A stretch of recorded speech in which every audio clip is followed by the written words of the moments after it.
कोकिळाचा कसा आवाज येत आहे हे रोजचंच असं असतं. मी रोज नाही शूट घेत, पण रोजच असं असतं सकाळचं दृश्य. ब्लॉगची सुरुवात एक पॉझिटिव्ह थॉट न करूया.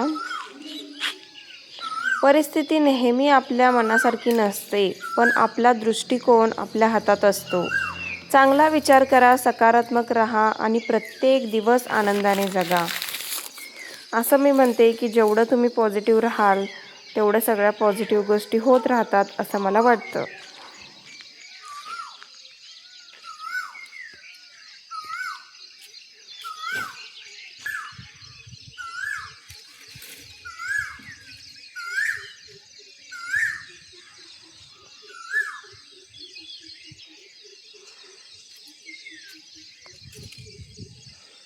आज मला उठायला झाला आहे खूप उशीर. खूप उशीर झाल्यानंतर मी माझी रोजचं रुटीन कसं फॉलो करते किंवा सगळं टायमामध्ये कसं करते हे तुम्हाला दाखवते. सकाळचं पहिला उठल्या उठल्या मी घर लोटून घेते सगळं, कारण परत मला स्वयंपाक करायला टाईम मिळतं. सो नंतर घर लोटायला खूप वेळ जातो त्याच्यामध्ये. सो आंघोळीच्या आधीच मी घर लोटून घेते स्वच्छ आणि हॉल आणि पोर्च पुसून घेते. पहिला आंघोळ करून कुकर लावले आणि असं वांगी चिरून घेतली. सगळ्यात झटपट होणारी भाजी म्हणजे वांगी. आणि इकडं कणिक मळून ठेवलेलं आहे. हे बघा, अशी झटपट मी वांगीची भाजी करून घेतली. भाजी नाही, आमटीच केलेली आहे झटपट होणारी. जिरं, मोहरी आणि लसूण कढीपत्ता याची फोडणी दिलेली आहे. थोडंसं तेलात भाजून घेतलेलं आहे. त्याच्यामध्ये चटणी मीठ असं टाकलेलं आहे. आता माझ्याकडं हे बघा, इकडं कुकरही झालेला आहे. ओलं खोबरं आहे म्हणून ओलं खोबरं घातलेलं आहे. जर नसेल तर शेंगदाण्याचं कूट आणि पीठ घालू शकता. लसणाची फोडणी दिल्यानंतर वांगी थोडीशी तेलात भाजल्यानंतर त्यामध्ये चटणी घालायचं. चटणी थोडीशी तेलात परतून मग त्याच्यामध्ये खोबरं घालायचं, म्हणजे भाजीला छान कलर येतो. आता ह्याच्यामध्ये कोमट पाणी घालायचं आणि वांगी शिजूसपर्यंत उकळून घ्यायचं. हे बघा, भरपूर फास्ट होणारी भाजी आहे. कधी पण तुम्हाला 15 मिनिटात जरी स्वयंपाक करायचा झाला तरी लगेच 2 मिनिटात वांगी शिजतात अशी ही भाजी आहे. खोबरं थोडंसं भाजून घ्यायचं, वांगी आणि खोबऱ्याचं कच्चं पण जायला पाहिजे आणि थोडंसं पाणी घालायचं. हे बघा, जरी असा कलर दिसत असला आधी पांढरा, पण नंतर ह्याला या आमटीला लाल कलर येतो. जसं उकळल तसं उकळून घ्यायचं आणि नंतर असा कलर येतो. बघा, ह्याच्यामध्ये थोडंसं मीठ घातलं, अर्धा चमचा. हे असं पांढरा कलर दिसतोय, पण नंतर होतो त्याला कलर येतो. नंतर मी आत्ता चहा घेतला. वेदांतला आता करायचा अभ्यास. मला म्हणत आहे की चल, पण आता मला सकाळी टाईमच नाही आहे त्याचं घ्यायला. त्याला खूप आवडतं चित्र बघायला. चित्रांची नावं तो सांगतो, आम्ही त्याला शिकवतो. नवीन नवीन त्याला शिकायला खूप आवडतं. इकडं मी करायला घेतली आता घेवड्याची भाजी. आता बघा, घेवड्याची भाजी कशी मी झटपट करते. एवढंसं पाणी घालते घेवड्यामध्ये, अर्धी वाटीला थोडंसं जास्त, आणि उकड काढून घेते. आधी शिजवून घेते, एकदम बारीक गॅस ठेवून शिजवून घेते. जास्त पाणी घातलं तर त्याचं टेस्ट जातं. आता ही वांग्याची आमटी केलेली बघा कशी दिसत आहे, कसला कलर आलेला आहे बघा, मस्त. तेल जास्त घातले असं नाही, तेल आम्ही कमीच वापरतो, पण नंतर उकळल तसा असा कलर येतो. खूप छान लागते, खूप टेस्टी लागते वांग्याची आमटी. असं तुम्ही करून बघा वल्ल खोबरं घालून. झटपट होणारी. आता यांना जायचं होतं गडबडीत शेतामध्ये, सो ह्यांना चपाती, वांग्याची आमटी आणि लिंबू असं मी घालून दिले. आणि इकडं घेवडा करायला घेतले. हे बघा, उकड झालेले आहे, घेवडा शिजलेला आहे. आणि इकडं मी चपातीही करून घेतले तेवढ्यात घेवडाची उकड होऊपर्यंत. आता इकडं घेवड्याला फोडणी देण्यासाठी कढईमध्ये तेल घातलं. तेलामध्ये जिरं, मोहरी, कांदा, कढीपत्ता घातलं. त्यानंतर लसूण घातले. कांदा परतून झाल्यानंतर इकडं मी बघा आता घातलेला घेवडा, जो उकडून घेतलेला आहे तो घेवडा घातला. हेही थोडंसं कांद्यामध्ये, लसूणमध्ये जी फोडणी घातल्या जास्त परतून घ्यायचं, भाजून घ्यायचं आणि त्याच्यानंतर घालायचं त्याच्यामध्ये चटणी, मीठ आणि थोडंसं परतून घ्यायचं. त्यानंतर लास्ट घालायचं शेंगदाण्याचं कूट, तेही परतून घ्यायचं आणि परत झाकून ठेवायचं. झाली घेवड्याची भाजी. बघा, वांग्याची आमटी, घेवड्याची भाजी, चपाती, भात सगळंच माझं झालं अर्ध्या तासामध्ये. असं फास्ट स्वयंपाक करतोय तो, जे लवकर भाजतं, लवकर शिजलं जातं त्या भाज्या करायच्या गडबडीच्या वेळेला. आता वेदूची मजा बघा, आम्ही वेदांतला सगळीकडे शोधायला लागलोय, त्याचा आवाजच येणं झालाय आणि सगळीकडे बघितलं वेदांत म्हणून ओरडाले, ओ सुद्धा देणं झालंय. बाहेर नाही आहे, घरात नाही आहे. अशी याने आज आमची मज्जा केली. पण वेदांतमुळे तुम्हाला खूप छान सीन बघायला मिळणार आहे, जे मी युट्यूबचं टायटल घातलेलं आहे ते बघा. आता आम्ही शोधत शोधत वर गेलो की वर आहे का बघूया म्हणलं, तर त्याने कशी आमची मजा केली बघा आज. टेरेसवर काय काम आहे? तो कधीच एकटा वर गेला नाही आहे, पण बघा हा टेरेसवर चाललाय. दुसऱ्या मजल्यावर नाही, तिसऱ्या मजल्यावर टेरेसवर चाललाय की मला जायचं आहे म्हणून. आणि आता मी आल्यावर आणि जरा जोरात पळायला लागलाय की त्याला खाली घेऊन जातोय म्हणून, की त्याला टेरेसवरच जायचं आहे म्हणून. असं आम्हाला दोघींनाही माहीत नसताना तो एकटा टेरेसवर गेलाय आज. अशी त्याने आमची मजा केली आज.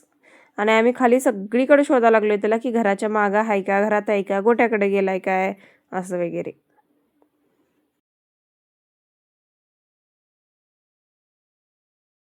हे मी यूट्यूबचं टायटल आज टाकलेलं आहे, टेरेसवरून दिसणारा व्ह्यू बघा. हे असं शेत आहे आमचंच, घरासमोर आहे ते आमचं शेत आहे, साईडला बाकीच्यांचं आहे. आणि असा हा रस्ता आहे. आणि हे बघा पिंपळाचं झाड बघा, घरापेक्षाही आमच्या उंच आहे, टेरेसपेक्षाही वर आहे पिंपळाचं झाड.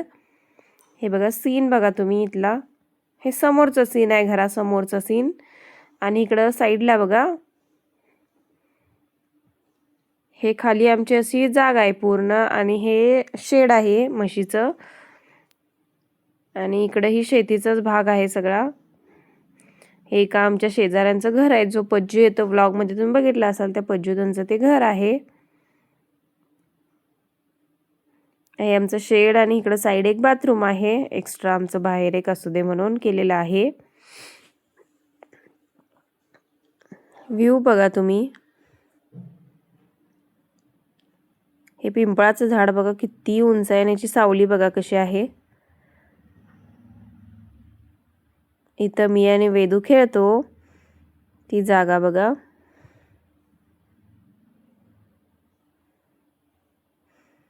आमचं गाव म्हणजे एक 2 गावं आहेत, त्या 2 गावाच्या मध्ये आमचं घर आहे, आणि त्या 2 गावाला जोडणारा हा रस्ता आहे. आणि दोन्ही गाव आमच्या घरापासून जवळच आहेत, असं काही खूप लांब नाही आहे. सोलार आहे,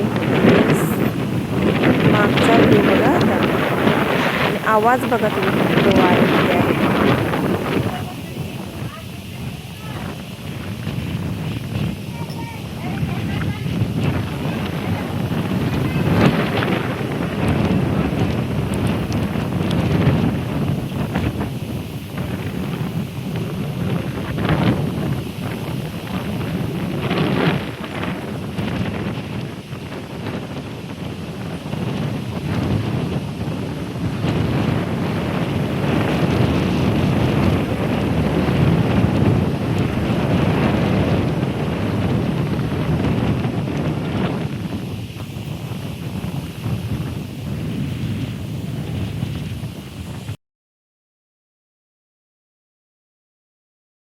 त्यानंतर कसं बसं समजावून वेदूला खाली आणलं, तर इथं पण त्याचा पराक्रम चालू की झाडाला पाणी घालायला लागले, तर तो मी घालणार म्हणून घालायला लागलाय बघा. झाड राहिलं एकीकडं आणि दुसरीकडेच पाणी सोडायला लागलाय.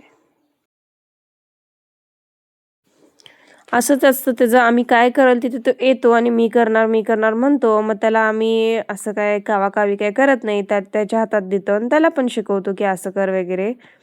त्यात त्याचं मन रमून जातं, त्याचा टाइमपास होतो. कावाकावी केली तर तो आणि चिडणार, रडारडी. त्याच्यापेक्षा आम्ही त्याला घेऊनच काम करतो, आणि तो ऐकतो पण समजावून सांगितल्यावर. लहान मुलं समजावून सांगितल्यावर ऐकतात, तुम्ही एकदा ट्राय करून बघा. असं पाणी घाल, वर घेऊ नकोस पाईप, पाणी येत नाही म्हटल्यावर तो ऐकतो आणि खाली पाणी पाईप घेऊन सोडतो. आता बघा इथलं झाडाचं झालं, त्याला मम्मी बोलवल्या की तिकडं पण घालायचंय, चल तिकडं. तर लगेच कसा पाईप घेऊन येत आहे बघा.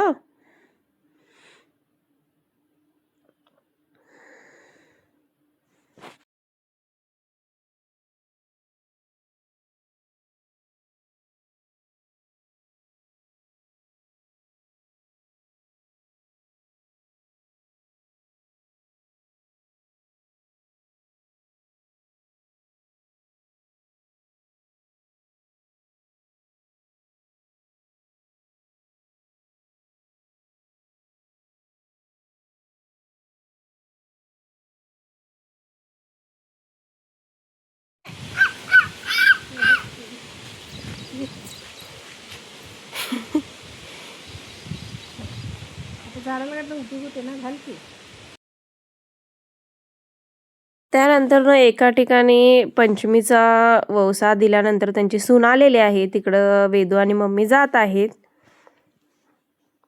की लाडूची बुत्ती आलेली आहे सोडण्यासाठी. याची गडबड बघा. 2 गाड्या घेऊन चाललेल्या आहेत. त्यांच्यात एक दीदी आहे त्याच्यासोबत खेळायला. त्या दीदीच्या घरी त्याला जायचं आहे म्हणून तो गडबड करायला लागला. आणि नवीन आणलेलं बूम बूम मी त्या दीदीला दाखवणार आहे असं म्हणत आहे. आणि ते दोन्ही पण गाड्या घेऊन चाललेला आहे तो. आणि आजीच्याही पुढे चाललेला आहे बघा. त्याला त्यांचं घरही माहीत आहे.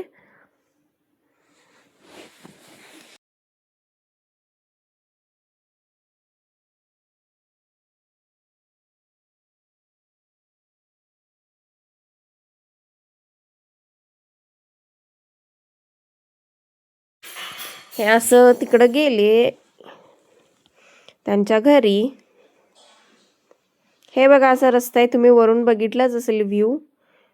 इकडं असं रस्ता आहे. या साईडनं एका गावाला जातं आणि या साईडनं एका गावाला जातं. आणि दोन्ही गावांच्या मध्ये आमचं घर आहे. हे बघा रस्ता. जास्त खूप अशी काही वाहनं नसतात. शेतीचा भाग आहे. एवढा काय रस्त्यावर गर्दी नसते. म्हणावे तशी निवांत असतो रस्ता.